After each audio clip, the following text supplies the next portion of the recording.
Un saludo a todos, espero que estén excelentes. Como siempre agradezco al público de Primero la Verdad, que ha seguido este programa desde sus inicios. Hoy saludo a un gran invitado, que no es la primera vez que está acá. Su nombre es Federico Bocanera, probablemente casi todos ya lo conocen. Él es un investigador independiente, él es alguien que se ha dedicado, sobre todo en sus últimos años o décadas, a estudiar los sistemas de poder, a estudiar cómo la política es solo una faceta de muchas facetas de lo que significa el poder. Hoy también está la religión, está la cultura, está los medios, está la educación. Y con lo que viene ahorita de las elecciones de Estados Unidos y con lo que está viviendo el mundo este año, es fundamental que entendamos cómo todo esto está engranado. Antes de yo ir con el primer tema, te saludo, Federico, como siempre, muchas gracias por venir. ¿Cómo estás? Bien, muchas gracias, Reinaldo, por esta invitación, por esta oportunidad y un caluroso saludo a toda la audiencia. Gracias a ti. Mira, tengo una tacita roja como el Partido Rojo en Estados Unidos, ¿no? Yo tengo una tacita, pero no voy a decir qué partido. Bueno, si es blanca es ADECA, así que nada. No, eso ya es el pasado. Todos tenemos nuestro pasado. Pasado que no niego, pero es el pasado. No hay que negar el pasado. No, eso no, nunca. Ok, mira, Federico, para entrar en materia, sabes que creo que no hace falta hacer un recuento de lo que ha sido el 2020. Un año lleno de desorden, un año lleno de caos, un año lleno de todo tipo de cambios abruptos para la vida de la gente. Y bueno, estamos hablando de lo que ustedes llaman un choque cósmico. Estamos viviendo un enfrentamiento entre visiones del mundo, un enfrentamiento entre maneras de entender la vida, maneras de entender la realidad. Y si bien este año se ha intensificado todo eso, o sea, estamos hablando de muchísimas cosas en todos los ámbitos, desde hace varios años surge la figura de Donald Trump. ¿De qué manera relacionada con todo esto? Bueno, que veníamos de muchas décadas con cierta hegemonía de dos visiones de mundo, y él surge como una especie de tercera vía, por llamarlo de algún modo, o como una especie de referente político y cultural a, por un lado, cierta decadencia económica que vive el mundo, pero también decadencia en lo moral, en lo espiritual, en lo cultural. Él viene como un outsider. Ahorita con todo esto, antes de hablar de lo que viene, yo quiero preguntarte, ya él ha sido presidente de los Estados Unidos durante 4 años. Más allá de su gestión interna, que es un tema importante, ¿qué valoración haces tú, qué descripción haces tú del fenómeno de Donald Trump como referente político y cultural? ¿Por qué, por qué ha sido ese fenómeno y por qué ahorita, bueno, todos los ojos del mundo están en estas elecciones en las que él podría o no reelegirse? Donald Trump ha logrado un liderazgo, un tipo de liderazgo que va más allá del liderazgo político convencional. ¿Por qué? Porque el liderazgo político convencional se encuentra siempre atado a los logros concretos de una gestión de gobierno, que por cierto los ha tenido, especialmente en el aspecto económico. Pero eso no es suficiente para explicar el liderazgo logrado por Donald Trump, que además no es solamente un liderazgo logrado dentro de los Estados Unidos. Donald Trump ha trascendido como líder más allá de los Estados Unidos. ¿Por qué? Porque Donald Trump ha logrado revivir, y esto sí ya vamos a ceñirnos a lo que es el ámbito americano, ha logrado revivir el sueño americano, el sueño perdido del American Way of Life. Estados Unidos, la tierra donde todo es posible, donde el progreso es posible, donde el ascenso es posible, donde todos podemos progresar y en algún día llegar a ser millonarios, llegar a ser presidentes. Desde luego, es todo un imaginario, que es el sueño americano. Ellos lo llaman rescatar el American Way of Life, que llevaba ya unos 30 años en decadencia. En otras palabras, también en los Estados Unidos ha ocurrido el fenómeno de la obturación de la permeabilidad social. En otras palabras, el ascenso social se ha ido bloqueando, mucho menos que en otros lados. En Venezuela ese fenómeno de bloqueo, obturación de la permeabilidad social comenzó a ocurrir dramáticamente en los años 80. La gente comenzó a darle la culpa de eso a la democracia, pero bueno, se la dio porque los fueron inducidos por toda una operación para hacerle creer a los venezolanos que el problema de Venezuela no era un problema administrativo de modelo rentista, sino que era el problema de la democracia, que lo que necesitábamos era el retorno de la mano fuerte. Estados Unidos también ha ocurrido ese fenómeno en donde la máquina de incorporación del ciudadano al sueño americano, al modo de vida americano, y todo lo que representa, se trancó, se fue obturando y además se fue desviando. ¿Por qué? Porque también para los americanos se ha vuelto difícil la supervivencia, se ha vuelto difícil formar hogar, se ha vuelto difícil, ni hablar de lo difícil que se le ha vuelto al americano la educación. Hasta nivel medio bien, pero de allá para arriba, lo que es el grado universitario, o te endeudas de por vida o tienes que venir de una familia adinerada. Sí. De hecho, por cierto, eso se convirtió en la bandera de Sanders, de esta otra candidata. Y esas críticas que hace Sanders a ese sistema son reales. Tiene su base, tiene su explicación. Entonces, ¿qué sucede? Estados Unidos se ha convertido... Sí, ya me van a acusar de comunista, ¿no? El problema es que ese sistema universitario americano se ha transformado en una máquina de creación de élites, ¿no? De creación de élites, pero no de élites defensoras defensoras de la sociedad, sino que defensoras de un estatus y defensoras de unos poderes. En fin, Donald Trump se ha transformado en alguien que ha recuperado la ilusión del americano por su país. El americano estaba sumamente descontento de su país. Y Donald Trump ha logrado rescatar eso. Esa es la importancia. ¿Y por qué ha resonado tanto en el mundo también?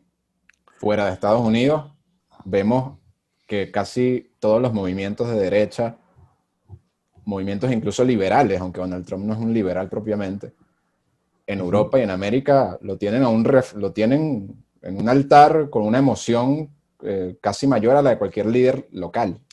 ¿Cómo se explica? Es decir, se podría concluir entonces que también están padeciendo los mismos problemas de desconexión con su país, con su... No, ni más ni menos. O sea, en todos los países europeos, desde hace años se está presentando el problema de la precarización de las clases sociales. Ese mismo problema americano, más grave, en donde, y siempre lo explico con el mismo ejemplo, porque ese es el ejemplo que lleva a la destrucción de la sociedad, de la cultura. Que ese problema que se presenta en Europa, muy grave, en donde ya no es suficiente con que tú te gradúes en la universidad para conseguir un buen trabajo y un buen sueldo. Esa era antes la solución. La motivación para la universidad era que una vez que salías de la universidad tenías tu vida asegurada, tenías tu vida hecha. Con un título universitario conseguías un buen trabajo, conseguías un buen sueldo y tu vida comenzaba a desarrollarse. Eso ha desaparecido en Europa. Eso murió, pero es que además murió todo lo que viene abajo. O sea, en otras palabras, hoy en día para un joven europeo, haga o no haga la universidad, las posibilidades de acceder a un trabajo fijo, no un trabajo a destajo, no un trabajo a medio tiempo, no un trabajo con un contrato a tiempo determinado, fijo, no, han ido disminuyendo enormemente en los últimos años. Ni hablar de la posibilidad de que ese trabajo fijo te proporcione un sueldo decente. Y cuando me refiero a un sueldo decente, no me refiero a un sueldo de supervivencia, sino a un sueldo que te permita planificar un mínimo futuro, que podría ser abandonar la casa de tus padres, irte de la casa de tus padres, independizarte. Si bien el problema en Venezuela es trágico, mucha gente desconoce que eso también es una tragedia en su propia expresión en muchos países del mundo, más allá de Venezuela, Claro, claro. Ha y para ocurrido la en todas y partes. sobre todo para la generación joven. Ocurrido en todas partes. Eso obedece a un diseño globalista de precarización de las clases sociales, de compresión de las clases sociales, que bueno, es muy complicado, pero yo trato de explicarlo de la forma lo más simple posible. Es un diseño de precarización de las clases sociales, de dominación de la sociedad.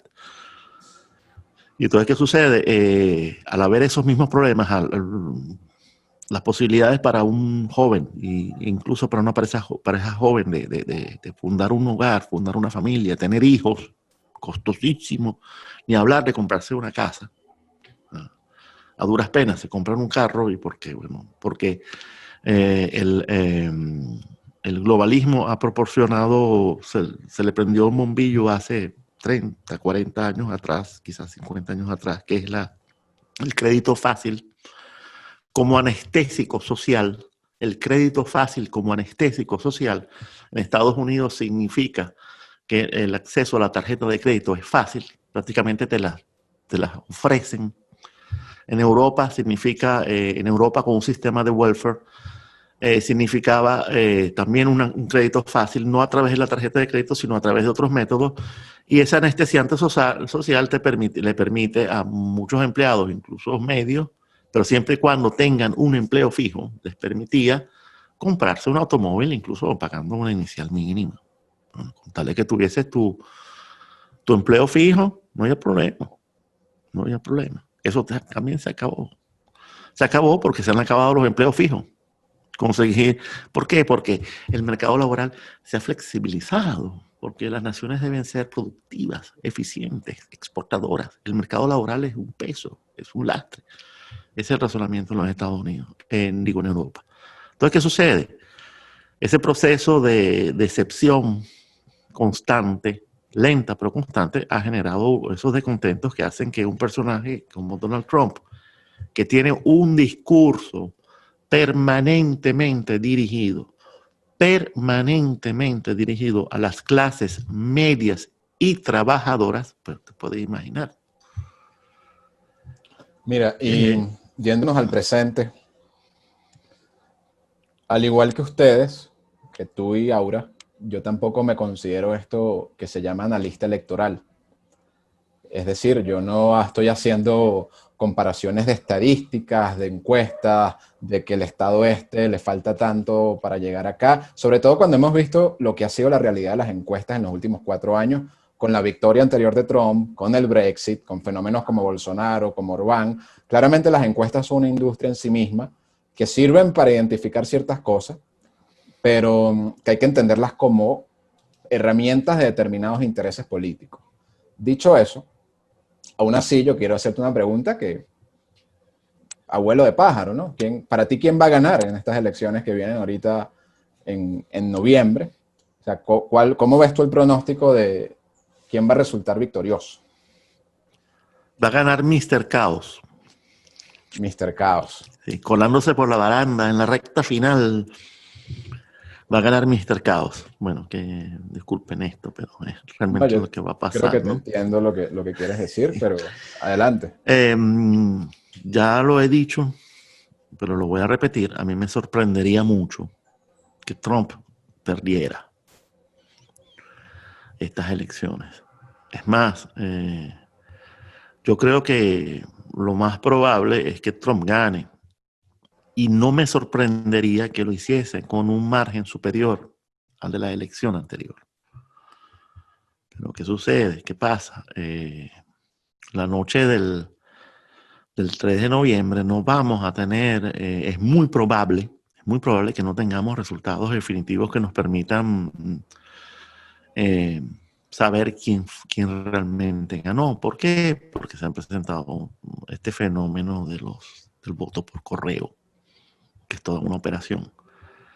Y hoy justamente... Porque ya ellos mismos anunciaron el modus o los distintos modus operandi y no está contemplado una aceptación tranquila Es que ese y, es el otro, porque digamos, claro, desde luego, es que ese es que el otro el método, ¿no? O sea, primero esto del voto por correo. ¿Qué pasa con este voto por correo? Que el escrutinio no es inmediato. Yo estaba leyendo que genera confusión. en algunos estados se va a... O sea, sí sirve para generar Exacto, sirve para generar, construir tensión. desconfianza en los Y resultados. tensión, sirve para elevar la tensión. Correcto. Yo estaba justamente leyendo que en algunos estados se puede tardar 3 días, pero en otros se podría tardar hasta 9 días. 9 días. Pero eso no es lo único. Eso es una de las operaciones, pero hay otra, que es la operación digamos, de la legal, simplemente del reclamo legal, o sea, de llevar estas elecciones a tribunales. En otras palabras, ¿cómo se llama el proceso de no aceptar las elecciones? Yo, Eso tiene un nombre, yo al igual ahora que no me tú, viene. impugnar las elecciones. Impugnar las elecciones. Es que yo al igual que tú creo que el resultado del día de la votación va a ser positivo para Trump. El problema para mí viene después. Sí, viene O sea, después. el conflicto viene después, en lograr consagrar la victoria y en caso de que logre, digamos, juramentarse el 20 de enero del año que viene, viene después lo que va a ser el gobierno de 4 años, donde no va a haber tregua tampoco. O sea, no va a haber tregua. A ver, igual, ¿cómo ves tú al menos ese periodo posterior o sea, el periodo entre el 3 de noviembre y el 20 de enero, que es la juramentación, sobre todo de la mano de estos escenarios de golpe suave o de desestabilización, Sí, sí, que mucha gente insiste en sí. que Estados Unidos no es un país donde pasen esas cosas, ¿no? Que Estados Unidos es un país perfecto, donde no hay ningún tipo, me parece que esa gente no ha visto las noticias de Estados Unidos durante este año, pero lo cierto es que ellos mismos, gente muy poderosa, está diciendo, mira, si Trump gana, vamos a hacer esto. O sea, esto es lo que viene. Entonces, ¿cómo ves tú ese Y aquí periodo? había que aclarar algo de entrada, ¿no? La victoria de Trump podría ser al final aceptada, luego de todo un proceso de impugnación cuya intención no es la de sembrar dudas, sino la de promover esta tensión creciente en la población, pero al fin podrían hasta otorgarle la victoria y dejar que siga como presidente, pero ahí no se termina la guerra. Estos poderes no es que se van a rendir. Estos poderes, para Trump representa para estos poderes el némesis, el final, la guerra. No hay otra. Por lo tanto, ellos no se van a rendir. Este sistema de poderes, y me disculpan la redundancia, este sistema de poderes tan poderosos que además no es solamente Estados Unidos, es global, no van a permitir eso. Por lo tanto, no se van a rendir y van a seguir con cualquier plan, sea el que sea. Lo importante es que Trump no termine su segundo mandato. Eso viene. Ahora, porque mucha gente me pregunta, pero bueno, esta explosión social, este conflicto social, incluso guerra de secesión, todo este conflicto interno social del cual tú me hablas, ¿se va a desatar cuándo? ¿El 4 de noviembre? ¿No? ¿En enero? O sea, no, se va a desatar en algún momento. Cuando Posiblemente, cuando se tenga que sí, desatar. sí, incluso en el evento perfectamente probable de que Trump gane por una avalancha, lo que llaman los americanos el landslide, la avalancha, ¿no? El aluvión. Eso no significa nada. No significa nada.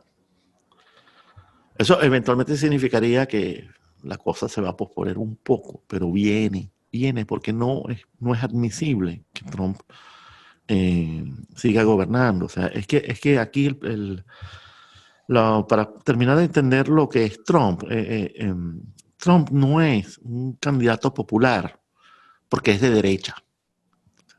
No es por eso que Trump sea popular. No es porque sea de derecha y se opone al socialismo. Es que Trump se ha erigido en el defensor de la civilización, de una tradición. quiere rescatar un sueño tradicional que se convirtió en tradicional en el americano, el sueño americano. Es un defensor de la tradición en contra de los diseños y agendas globalistas. Y ya la gente ha entendido eso. Quizás el país en donde más la gente ha entendido eso es Estados Unidos. Entonces Trump es algo más que el defensor de los conservadores, el defensor de la derecha, es el defensor de los Estados Unidos. De los Estados Unidos tal como los conocemos, de esa nación tal como la conocemos. Va más allá su significación. ¿Entiendes? Y por lo tanto, alguien así hay que sacarlo del camino. O neutralizarlo lo más posible.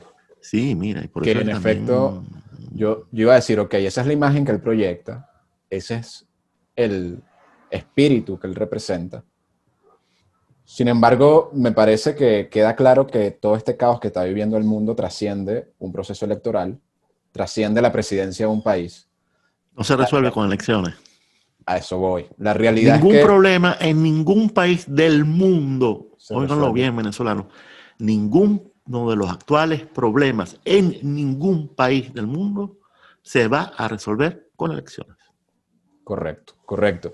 Porque fíjate, si miramos realmente, y esto a mucha gente no le gusta admitirlo, pero si miramos lo que han sido los 4 años de Trump en la presidencia, la realidad es que las agendas progresistas, la decadencia cultural, el avance de determinadas políticas se ha intensificado más bien, estando él en la presidencia, lo que refleja que hay poderes que están por encima, que hay unas universidades, unas grandes empresas, unos medios, unas finanzas, unas grandes capitales internacionales. El complejo industrial militar. Hay un complejo industrial militar. Yo me he cansado de explicarle a la gente que los presidentes de los Estados Unidos pueden lograr que una guerra no comience.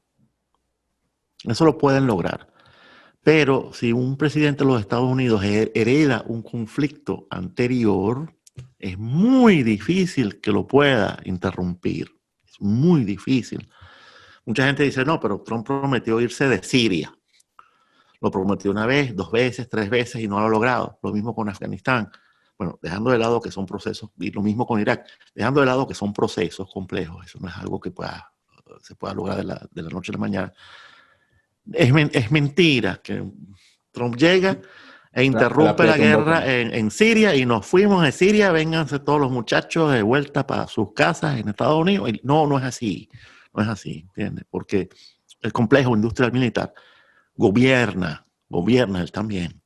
Y gobierna no a nivel del gobierno, gobierna a nivel del Estado profundo, gobierna a ese nivel que es inamovible, porque se confunde con el Estado. No es el nivel gobierno que va y viene con las elecciones, donde hay cambios que ocurren con las elecciones. No, gobierna abajo, por eso se llama deep, profundo, porque está metido en el Estado, en lo que no cambia con los gobiernos. En el Estado profundo, los poderes que son privados, sin embargo, tienen como apoyo, como ejecutores, al funcionariado del Estado. Ese funcionariado que ha sido colocado por los poderes. Eso no lo puedes cambiar de un día para otro, de ninguna manera. Trump, ya es mucho lo que ha logrado Trump luchando contra ese sistema, luchando contra esa amenaza permanente de primero el Russiagate, después el impeachment, todas esas amenazas. Ha tenido que luchar contra todo el sistema mediático mainstream, en contra, prácticamente el 80%. O sea, y ha tenido que luchar contra este poder. Y esa era la primera función, ese era el primer objetivo a lograr por parte de Trump. El primer objetivo a lograr por parte de Trump no es tanto el Make America Great Again, hagamos América grande de nuevo. No, el primer objetivo de esta administración era sobrevivir hasta poder reelegirse. Es ese. Sí, porque también todo esto yo lo veo en sintonía con que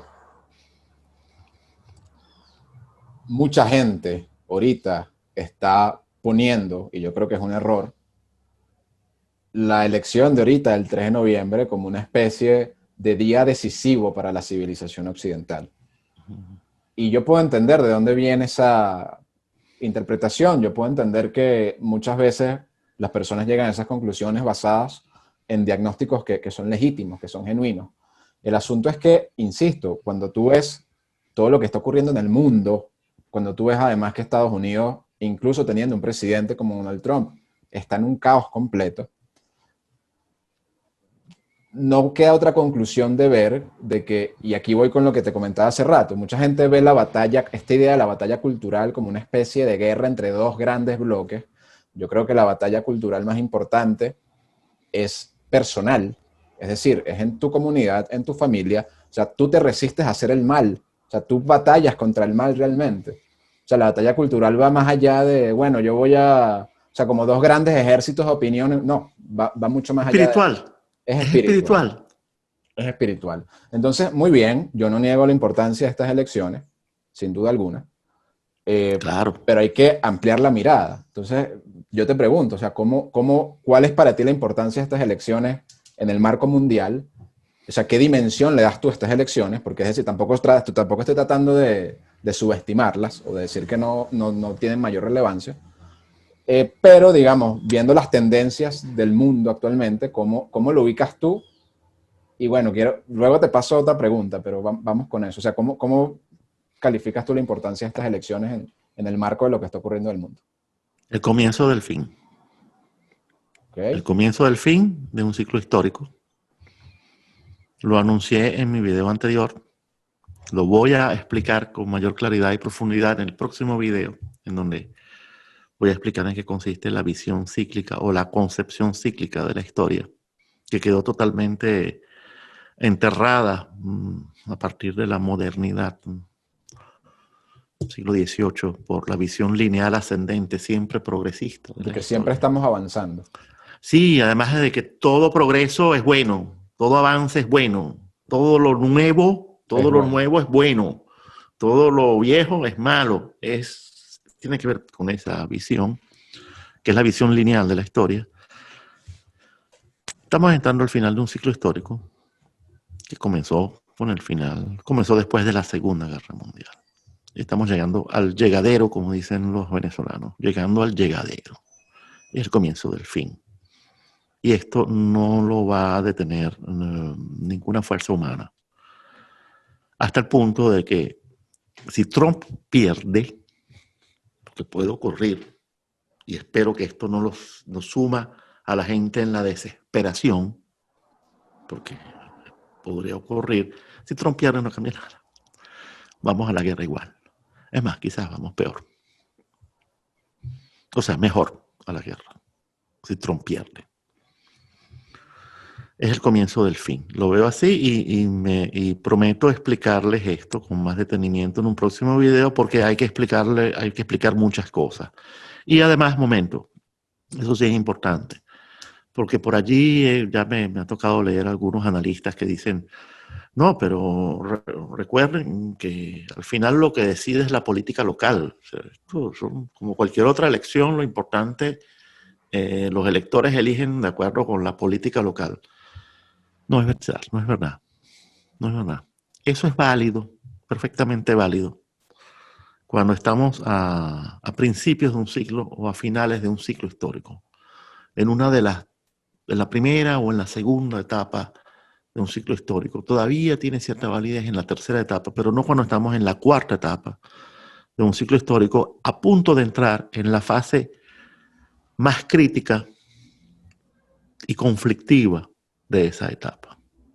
Allí ya la gente no vota porque el político le promete asfaltar la calle o arreglarle la economía o subirle el sueldo o más empleo. No, desde luego, siempre es importante eso ayuda a votar, pero no, esto ya es un voto espiritual. Ya tú Identitario. usaste identitario espiritual. Es distinto. Estamos en una dimensión distinta. Y esa dimensión ya no es solamente nacional. Ya no es nacional, porque la otra característica de estas etapas finales es que los conflictos Si bien se van a presentar sin la menor duda conflictos sociales, ya se están presentando, también se van a presentar conflictos a escala nacional, ya se están presentando, y también se van a presentar conflictos a escala internacional, con un desarrollo, con una velocidad distinta, pero también se van a Ya se están presentar. presentando. Y ya estamos viendo diversos escenarios, ¿no? O sea, el escenario en China, China sobre todo. el escenario en una cuestión de lo que está pasando en Turquía, Irán, todo ese problema, pero cuidado porque hay conflictos que inimaginables, por ejemplo, nada más te puedo nombrar uno, pero la gente lo subestima mucho, en la frontera con México. La gente subestima mucho eso. Así que a eso vamos a entrar. De un solo golpe, de un solo sopetón, o sea, 3 de noviembre explota todo. No, cuidado. No, es que va a explotar todo de un solo golpe. Pero vamos a entrar a ese proceso y vamos a tener que pasarlo estamos en pleno invierno, pasa final del invierno, para llegar a la luz, a la primavera, al despertar, se pasa por la oscuridad, tal como ocurre con el invierno, la oscuridad, ¿sí? Y hay que dar la batalla, porque no es que eso esté decidido por alguna fuerza cósmica, se debe dar la batalla. Federico, y yo sé que tú no eres futurólogo, pero, a ver, en este 2020 creo que hemos visto probablemente la operación psicológica mundial más grande de la historia, así lo veo yo. Es decir, una operación de cambiarle por completo el psique a la población casi que en un chasquido de dedos. Y la consecuencia ha sido todo lo que hemos visto: cuarentena, crisis económica, disturbio, transferencia de dinero, porque si alguien está duplicando su riqueza hoy día, es ese 0.1% que maneja gran parte de la industria mundial, de las economías mundiales. Hemos visto disturbios, revueltas, mucha conflictividad. Estamos viendo muchos trastornos psicológicos también en la gente que no se están manifestando de forma tan abierta, pero cualquier persona con sentido común lo puede ver. En niños también, en niños, que incluso ya hay pediatras que están diciendo, me están llegando muchos niños, claramente cuando los encierras sin ningún tipo de justificación médica, eso es lo que le produce a un niño, que le están llegando niños con problemas de disociaciones psíquicas, cosas por el estilo, trastornos o pretrastornos psiquiátricos, cosas por el estilo, niños mostrando síntomas de ese tipo. Ahora bien, mi pregunta es, hay cierta idea de que, bueno, se está acabando el 2020, se está acabando este año de mierda, y me disculpa la expresión, y ya, bueno, ya en 2021 pasó el 2020, ya esto se acabó, ya, bueno, va a venir la vacuna, la famosa vacuna, y poco a poco vamos a ir volviendo a la normalidad. ¿Qué viene para el 2021, Federico? Primero, las vacunas no van a servir. Y no lo digo yo, lo dicen muchos científicos. Consulten, lo han dicho muchos científicos. Van a servir para algo que no es necesariamente... Este virus es un virus, coronavirus, los coronavirus, porque este no es el único coronavirus, son virus ARN. Por lo tanto, las vacunas son temporales, no tienen un efecto completo total. Pero es que van a venir otros virus. Y cuando me refiero a otros virus, no me refiero a virus orgánicos necesariamente. Van a venir otros virus, van a venir otros, va a venir más caos. En 2021 no volvemos a la normalidad. No vamos a volver a la normalidad en muchos años. No vamos a normalidad. Y si consideramos estos últimos 20, 30, 40 años como normalidad, bueno, a esa normalidad no volveremos sino en el próximo ciclo histórico. Así que, para bien o para mal, no vamos a volver a la normalidad. Si somos capaces de luchar y vencer, para bien no volveremos a esta normalidad, la que precisamente produjo este debilitamiento de la humanidad, que no es solamente cultural, porque el debilitamiento cultural es un debilitamiento colectivo, sino el debilitamiento individual. O sea, la obra de devastación de la humanidad es cultural en cuanto colectiva, pero es también individual, en cuanto personal. ¿Me explico? Entonces, desde luego, los poderes tienen en este momento toda la ventaja y tienen la ventaja más importante de todas, y es que ellos pueden imponer el caos, crear el caos. La pandemia, eso. No, la pandemia como tal, no tanto, porque además yo no voy a caer en esa discusión sobre si el virus fue artificial, fue creado a propósito. Eso. No me voy a meter en esa parte. Creo que es muy prematuro discutir eso. Pero la pandemia, el manejo de la pandemia como tal, es creación de caos. Estos poderes pueden crear más caos, pueden prolongar el caos, extender el caos, profundizar el caos. Pero lo que no saben es que cuando llegamos a la etapa crítica, cuando llegamos al giro crítico de un proceso histórico y entramos dentro de ese giro crítico en la etapa conflictiva, la etapa más caótica, ese caos no es controlable, es natural. ¿Por qué? Porque es un caos proveniente de una rotación generacional que no ha podido ser detenida. No ha podido ser detenida por estas agendas. Porque la única forma de detener esa rotación generacional, que es la que hace que este caos sea inevitable y no pueda ser detenido y no pueda ser controlado por nadie, es que las generaciones humanas todavía siguen funcionando. Es cierto, ellos han tratado de crear una sociedad en donde los ciclos vitales, niñez, juventud, madurez y vejez, sean totalmente alterados. Y han tratado de crear una sociedad en donde la niñez y la adolescencia se prolonguen lo más posible.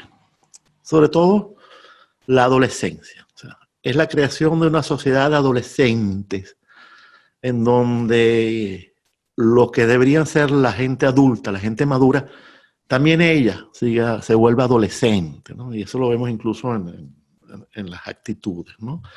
Que es el proceso que algunos han llamado de infantilización de la sociedad, y otros, creo que con más acierto, llaman el proceso de convertir a la sociedad en una sociedad de adolescentes, suprimiendo la madurez y lo que conlleva la madurez para la vida de una persona, y suprimiendo también la vejez. Y ya estamos viendo cómo, por ejemplo, y lo vimos durante esta pandemia, ya vemos lo que piensan hacer con la vejez. Vemos lo que sucedió en los geriátricos, en las casas, ¿cómo se llaman? Las casas de reposo, en las casas a donde las familias de hoy en día, a los ancianatos, vemos lo que ha pasado con los ancianatos, historias tremendamente truculentas que no han sido aclaradas. Ha habido unas mortandades entre los ancianatos que son espantosas, que no hay forma de explicarlas. Con tratamientos dudosos. Con tratamientos muy dudosos. Esa historia todavía no ha sido investigada como se debe. Claro, la prensa trata de desviarlo, ¿entiendes? Pero además se está hablando ya, se aprobó la eutanasia. Ya se aprobó en Holanda y está a punto de aprobarse en otros países europeos la eutanasia, el suicidio asistido. Ayer en Nueva ¿Por qué? Zelanda. Porque se trata de eliminar la vejez. Se trata de eliminar la vejez. O sea, de forma de que tú, entre otras cosas, de forma que tú creas una sociedad de niños y adolescentes que se prolongan hasta los 50, 60 años con comportamiento adolescente, todo manejado por pautas mentales de consumo, de estatus, cualquier pauta generada por la tecnología de comunicación, manejada por inteligencia artificial, ya eso está comprobado, de forma que cuando se llega a esta madurez adolescente y de allí caes a la vejez, y en cuestión de poco tiempo de esa vejez eres eliminado. ¿Por qué? Porque de esa forma, al tú eliminar el desarrollo natural, no solo personal, sino de las generaciones humanas, porque siempre y en todo momento dentro de la sociedad hay 4 generaciones viviendo, niños, jóvenes, maduros y viejos. Al tratar de alterar eso, tú estás eliminando la base natural de los ciclos históricos. Disculpa, y estás eliminando tal vez lo que debería ser la mayor representación de sabiduría en la sociedad, que es la vejez. Claro, Históricamente, el anciano es un claro, hombre que aconseja, que te enseña la claro, tradición, que es el que te pasa claro, la tradición. Es en todas, tu claro, abuelita la que te insiste que no, que vayas a misa, que claro, no hagas claro, tal claro, cosa, que no claro, sé qué claro. cosa. Y Claro, es que eso, además queremos eliminar la familia. Esa sociedad adolescente, lo que queremos es una sociedad que en donde hay adolescentes, son en donde, soberbios, porque eh, y, eh, eh, desprecian, que no quieren tener hijos, no quieren que tener no hijos. quieren reproducirse. ¿Qué es eso de tener hijos? Es más, ¿qué es eso de casarse? ¿Entiendes? O sea, Te convencen que lo dentro mejor de... para ti, para el mundo, es no tener hijos. Sí, porque no solo porque se está volviendo muy caro tener hijos, sino porque además se ha perdido ese impulso. Se ha perdido ese impulso, No, poco te a meten mil poco. razones. No, que si tienes hijos vas a afectar al cambio climático, que si tienes hijos no vas a No, tener tiempo para desarrollarte tú profesionalmente, cosa que es una gran manipulación. Y además que no hay mayor impulso natural que reproducirte y formar una sí. familia. Les invito a que le pregunten a cualquier papá o mamá si se arrepiente de haber tenido a sus hijos y si hubiese querido más bien tiempo para formarse profesionalmente y tal. Ajá. ¿Quién pregunta eso? ¿Qué medios se ocupan de eso? ¿Qué medios quieren difundir eso? La familia en los medios ha desaparecido. Ha desaparecido. Mira, yo voy Entonces, ¿qué a... sucede? Ajá, dale. Vamos a entrar, por lo tanto, a un... Sin embargo, no han logrado eliminar esto por completo. Y la mayor demostración de que no han logrado eliminar esto por completo, y esto yo sé que les va a sorprender a mucha gente cuando lo diga, es que a esta generación millennial, de la cual tanto se habla como de una nueva generación boba. Para aclarar, todos los nacidos después de 1985, 86, 90, los años 90, son millennials. Se ha querido crear una imagen de esta generación de los millennials como de una generación perdida, una generación boba, una generación de estúpidos, una generación de lo peor, cuando, y ese es el gran fracaso, no es así, no es así. Y uno de los objetivos que yo me he planteado junto con Aura Palermo es demostrarlo, es demostrarlo. No lo han logrado. Los millennials no son lo que la gente piensa o lo que se ha querido sembrar como imagen de ellos. No lo son. Les sorprendería saber la realidad. Y por lo tanto, seamos optimistas. Seamos muy optimistas. O sea, hubo algo que me quedó un poco en la cabeza, porque son tantos temas. Voy a dar un vuelco brutal un poco, porque yo te preguntaba lo de qué viene para el 2021. Y dijiste que venían nuevos virus. Me llamó mucho la atención eso. No sé si puedes, ¿a qué te refieres con eso? O más o menos. Lo que pasa es que los virus no son solamente orgánicos.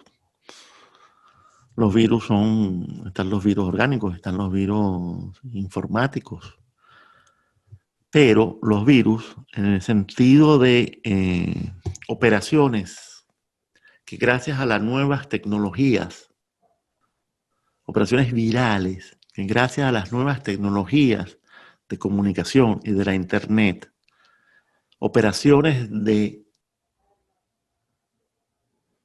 alteración de las conductas humanas virales que tú puedes difundir por todo el planeta,